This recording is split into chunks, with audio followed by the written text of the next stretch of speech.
These guys are also a very critically endangered animal species. There could be as few as 3 left in the wild. They are one of the top 25 most endangered animals in the world.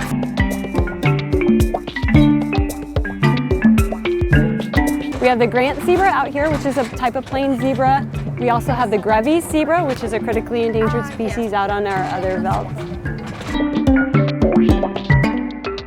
This is one of our babies here. That was Angel that just walked off the other way. So you can see even at a little over a year old, she's already really coming into her adult size. She isn't quite there yet. She won't be considered an adult yet. She still has the energy of a munchkin.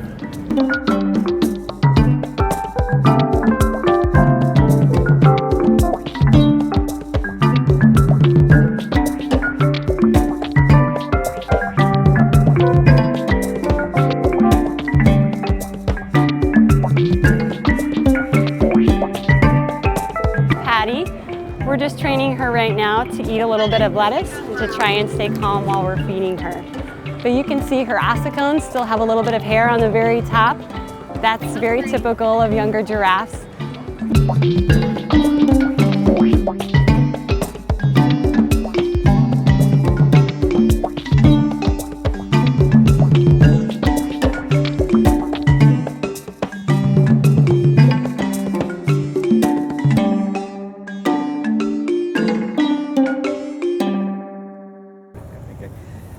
So I'm with Cara Martel, who's Zoological Supervisor for Busch Gardens. Tell me about your typical day here. A typical day can be very, very different than the day before it, but the important part about what we do in the zoological field is to give excellent care for our animals, and we try to do our best to keep them mentally stimulated, physically stimulated, and for animals like Jody here, a black rhino behind me, that means making sure she has everything she needs from day to day. So making sure her habitat is ready for her, offering her new types of enrichment every day, and making sure that nutritionally she's got everything every day. Great. So what was your inspiration for actually working here at Busch Gardens? That goes back a long way. So I grew up on a farm in Illinois working with cattle. And cattle are a little bit different than rhinos, even though they all have 4 legs. It was working with an animal much more similar to a horse, like the rhino is, as compared to a cow, which I was used to growing up with.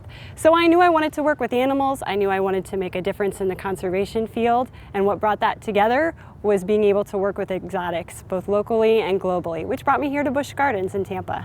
Great. So how do you actually care for the rhinos on a daily basis?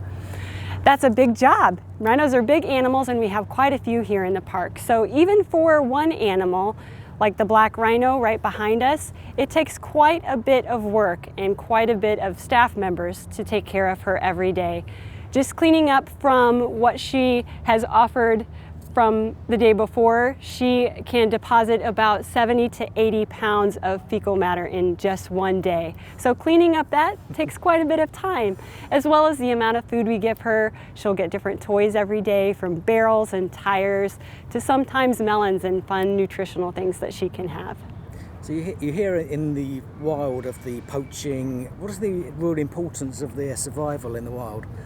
It's very important. So rhinos, just like many other animals, have an impact on everything around them.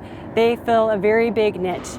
As rhinos move through their habitats, black rhinos here are browsers. They're eating on leaves. They're depositing different seeds in their fecal matter as they go. They're cleaning up habitat and space for other smaller animals, and even helping out larger ones like elephant or buffalo in the area. So their survival is very important to not only themselves, but to other animals in their surroundings. So leading on from there, then what about the conservation fund you run? So the SeaWorld and Busch Gardens Conservation Fund started in 2003, and ever since then we have been donating around $1 million each and every year to projects locally and globally throughout the world, including projects for the black rhinos. We have projects specifically in those countries that house about 98% of them: Kenya, South Africa, Namibia, Zimbabwe.